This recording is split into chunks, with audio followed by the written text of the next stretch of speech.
जय श्री कृष्णा। मेरे प्यारे सनातनियों, आप सबको मेरा प्रणाम।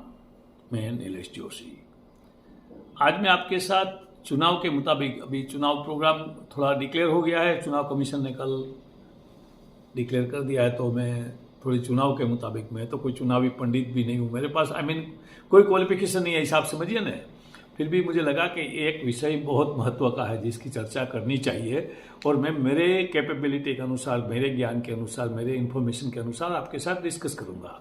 आप खुद नक्की करिएगा ये अच्छा है कि नहीं है, स्वीकार्य है कि नहीं है। तो दो कॉन्स्टिट्यूशन की चर्चा होगी आज। एक है रायबरेली, जो 52 के बाद, 52 के पहले हम आज़ाद हुए थे लेकिन इलेक्शन नहीं हुए थे, 52 के बाद इलेक्शन हुए। और एक है वाराणसी, काशी जिसको बोलते हैं, बनारस।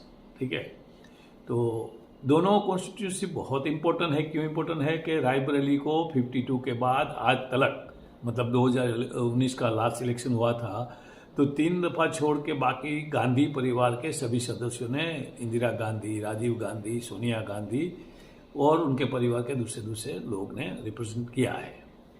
और वाराणसी 2014 में मोदी जी ने रिप्रेजेंट किया, उसके पहले मुरली मनोहर जोशी और कोई लोग थे। तो क्या बदलाव आया वाराणसी में और क्या बदलाव आया रायबरेली में, वो चर्चा करते हैं। ठीक है, तो रायबरेली का पिक्चर आप देखोगे 1952 का, तो आपको मालूम था कि 1952 में रायबरेली क्या था, और आज का रायबरेली का पिक्चर देखोगे तो आपको मालूम पड़ेगा आज का रायबरेली क्या है। और इसके सामने 2014 में जब मोदी जी आए, वाराणसी से खड़े हुए, इलेक्टेड हुए, प्राइम मिनिस्टर बने, वाराणसी क्या था, और आज 2024 में वाराणसी क्या है। और मोदी वापस वाराणसी मेरे ख्याल से चुनाव लड़ेंगे। ठीक है, तो वाराणसी में क्या क्या बदलाव हुए, रायबरेली में क्या क्या बदलाव होना चाहिए था लेकिन नहीं हुए, वो मैं आपको बताता हूं। तो देखो, आज की तारीख में भी वाराणसी में जो मोदी जी ने बदलाव किए हैं उसकी पहले बात करते हैं, क्योंकि हमेशा मैं मानता हूं पॉजिटिव बात पहले करनी चाहिए, नेगेटिव बात बाद में करनी चाहिए। तो रायबरेली के मामले में ज़्यादातर करके नेगेटिव बातें ही है, पॉजिटिव बातें कुछ नहीं है। लेकिन रायबरेली के लोग भी तो अपने ही है, हमारे परिवार के सदस्य है, 140 करोड़ हिंदुस्तानी जो है उसका हिस्सा है, तो उसके बारे में भी बात करनी चाहिए। तो देखो, पहले मैं आपको बताता हूँ, वाराणसी में मोदी जब इलेक्ट हुए और वाराणसी की जनता ने मोदी को अपना प्रतिनिधित्व चुना, मोदी को जिम्मेवारी दी, मोदी को प्यार दिया, तो मोदी ने क्या क्या किया। ठीक है, तो कितनी परियोजनाएं मोदी ने उधर लाए, हाँ, कितने ब्यूटिफिकेशन प्रोजेक्ट मोदी उधर लाए, एक के बाद एक मैं आपको गिनाऊं तो सबसे पहले तो जो हमारे पुराने मंदिर थे, कहीं कहीं बहुत मस्जिदों के अंदर ढक दिए गए थे, मकानों के अंदर ढक गए थे, वो सब बाहर निकाल के उसको कॉरिडोर बनाया। ठीक है, माँ गंगा मैया उधर से बहती है, भगवान शिव जी की नगरी है, बहुत तरीके से वो बहुत पुरानी नगरी है, तो उसके घाट बराबर स्वच्छ कराए गए, चौड़े बनाए गए, अच्छे बनाए गए, पर्यावरण के हिसाब से और एक धार्मिक दृष्टि से, दोनों तरीके से उसको बराबर किया गया। वाराणसी का बच्चा बच्चा प्राउड है मोदी जी का रिप्रेजेंटेशन जो कर रहे हैं मोदी जी, जो प्यार उसको दे रहे हैं मोदी जी, जो वापस बनारस के लिए जो क्या क्या कर रहे हैं उसके लिए, राइट। कितनी सड़कें चौड़ी की गई, यानी यातायात का बहुत प्रॉब्लम था, ट्रैफिक का बहुत प्रॉब्लम था, वो सोल्व किया गया। हमारे मंदिर पुराने ढक गए थे, बिल्डिंगों के अंदर, मस्जिदों के अंदर, उसको सबको निकाल के पब्लिक के सामने लाए। हाँ, कितने मंदिरों का जीर्णोद्धार किया गया, अधिक पर्यटकों को आकर्षित करने के लिए पर्यटक की योजनाएं बनाई गई। हाँ, समग्र शहर की स्वच्छता को एकदम प्राधान्य दिया गया, वो हिसाब से सब काम किया गया।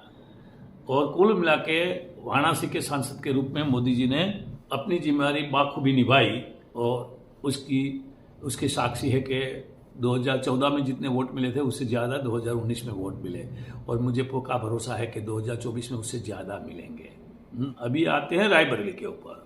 तो रायबरेली 52 के बाद आज तक 17 दफ़ा पार्लियामेंट में अपने मेंबर को इलेक्ट करके भेजा गया। 3 दफ़ा बीजेपी के या अन्य थे, लेकिन बाकी 14 दफ़ा ज़्यादातर करके गांधी नेहरू खानदान के लोग ही थे, या उनके रिश्तेदार थे, उनके मिलते जुलते थे, या उसने जिसको रिप्रेजेंट किया था वो लोग थे, बराबर है। तो रायबरेली में आज की तारीख में कोई जो प्राथमिक सुविधाएं होती है वो नहीं है, ना अच्छी हॉस्पिटल है, ना अच्छी स्कूल, ना अच्छी यूनिवर्सिटी, हाँ, ये तो परिवार का था, एक अथू राज्य था, जो चाहते थे वो कर सकते थे, लेकिन कुछ भी नहीं किया क्योंकि देव टेकरली फॉर ग्रांट कुछ भी नहीं किया। ठीक है, रायबरेली में सबसे ज्यादा से ज्यादा जो प्रॉब्लम है डेंटल प्रॉब्लम है। सबके दांत खराब हो जाते हैं क्योंकि उधर का जो पानी है लोकल, उसमें फ्लोराइड का परसेंटेज बहुत ज्यादा है, उसकी वजह से दांत खराब हो जाते हैं। तो उसका दूसरी बेरोजगारी इतनी है कि रायबरेली का हर युवक बाहर जाना चाहता है, बाहर चला जाता है, बाहर बसता है। तो जो इंटेलेक्चुअल लोग होते हैं, साहसिक लोग होते हैं, जो बिजनेस कर सकते हैं या स्टार्टअप, आज की तारीख में स्टार्टअप को बहुत प्राधान्य दिया जाता है, वो कुछ भी रायबरेली में नहीं हुआ। ठीक है, और ओपन डिफेकेशन यानी जो खुले में शौच करते हैं लोग, वो ठीक है। तो खुले में शौच का इतना बड़ा प्रॉब्लम था, लेकिन हमारे प्रधानमंत्री जी मोदी जी ने राष्ट्रव्यापी काइंड ऑफ आंदोलन चलाया, ऐसा बोल सकते हैं, और पब्लिक ने साथ दिया।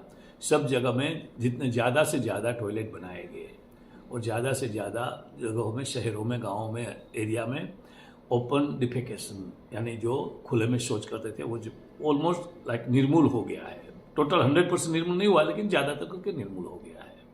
ठीक है, और मैं ये वीडियो को लंबा और बोरिंग नहीं बनाऊंगा। जनता जनार्दन है, जनता बहुत अच्छी सोच वाली जनता है। हमारी भारत की जनता की जागरूकता तो काबिल तारीफ है। चुनाव में बताते हैं, लोकल जो चुनाव होते हैं स्टेट असेंबली का, उसका अलग वो प्रतिभाव देते हैं, स्टेट का होता है तो अलग देते हैं, राइट।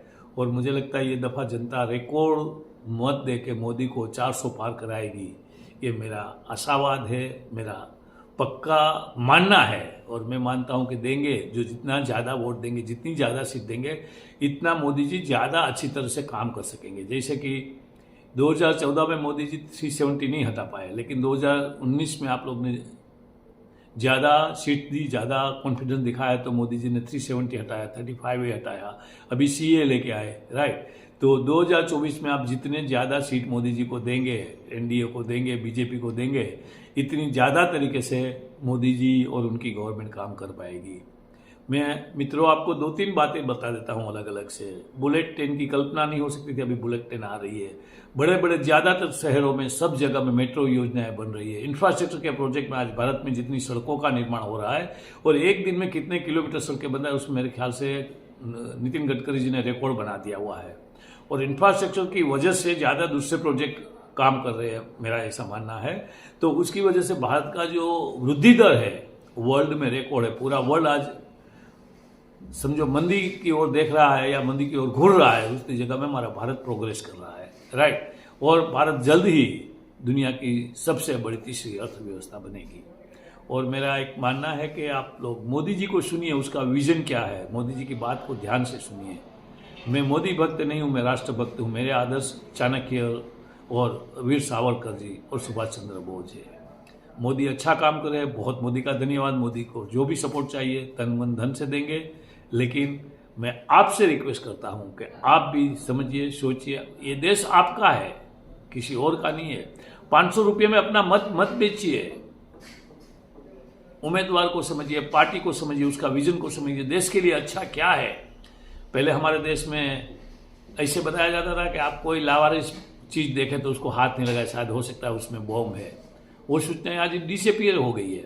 हर दिन हमारे हर शहर में टेररिस्ट अटैक होता था, आज वो बंद हो गया है। बालाकोट में पाकिस्तान ने जो लास्ट साहस कराया था, अपने लोग भेजे थे और कराया था, उसका जवाब इतना अच्छा तरह से घर में घुस के मारेंगे। जो मोदी जी का प्रिय सूत्र है, घर में घुस के मारेंगे, तो घर में घुस के मारेंगे। हम भारतवासी भी चाहते हैं ना कि हमारा दुश्मन हमारी कोई मस्ती करे तो उसको घर में घुस के ही मारे। क्यों नहीं मारे? मारना हमारा अधिकार है। हम कमजोर होंगे तो कोई हमारी बात नहीं सुनेंगे, लेकिन हम ताकतवर होंगे तो दुनिया सुनेगी हमारी बात। और भारत आज ताकतवर बना है, मुझे गरूर है मेरे प्राइम मिनिस्टर के ऊपर। हाँ, वो बीच में वो ललवा यानी लालू प्रसाद जो जिसको बोलते हैं, मैं तो लालू प्रसाद नहीं बोलूंगा क्योंकि इतना मान का अधिकारी ये है ही नहीं। बिहार को जंगल राज बना के दिया है। तो उसने बोला था कि मोदी जी का कोई परिवार नहीं, मोदी जी के बच्चे नहीं है। अरे लालू, तुमको क्या मालूम है? तुम क्या समझते हो? तुम घास, भैंसों का घास खा जाते हो, गायों का चारा खा जाते हो, 700 करोड़ रुपया खा के डकार भी नहीं तो जेल में जाते हो, और तबीयत खराब के बहाने बाहर निकल के फिर बैडमिंटन खेलते हो, ऐशो आराम करते हो। तुम्हें कुछ नॉलेज है? कुछ नहीं नॉलेज है। तुम हाँ, बिहार को जंगल राज्य बनाने का नॉलेज में माहिर हो, भैंसों का चारा खाने में तुम माहिर हो, बाकी तुमको कुछ मालूम नहीं है। 140 करोड़ भारतवासी मोदी जी का परिवार है, मैं भी उसमें से हूं। हम सब मोदी के परिवार है। आपका परिवार भी आपका नहीं है। ज़्यादातर लोग में बेल में है या आने वाले दिनों में जेल में जाएंगे। मेरी बात ये याद रखना। दूसरी दफ़ा मोदी जी के परिवार के बारे में बात करने से पहले सोच लेना 140 करोड़ भारतीय उनके परिवार है। हो सकता है तुम्हारा परिवार उसमें से नहीं है। Who cares? आपके परिवार के किसी को नहीं पड़ी है। आपने जितना अन्याय बिहार की जनता के प्रति कर लिया, वो एक पत्रकार है ना, मनीष कश्यप या कोई नाम है, जिसको आपके बेटे ने फोकट के केस दाखिल करके जेल में डाल दिया था, वो बाहर आ गया है। आपका हिसाब होगा। और ये चुनाव में मेरे को लगता है बिहार में आपको एक भी सीट नहीं मिलेगी। ओके, मेरे प्यारे भारतीयों, मेरे प्यारे देशवासियों, देश के बारे में सोचिए। खुद का बारे में ज़्यादा मत सोचिए। थोड़ा बहुत तो सोचना चाहिए, लेकिन देश के बारे में ज़्यादा सोचिए। देश मजबूत बनेगा तो हम लोग सब मजबूत बनेंगे।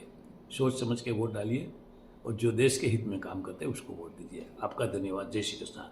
ये वीडियो को देखिए और दूसरों लोगों के साथ शेयर करिए। Thank you. धन्यवाद।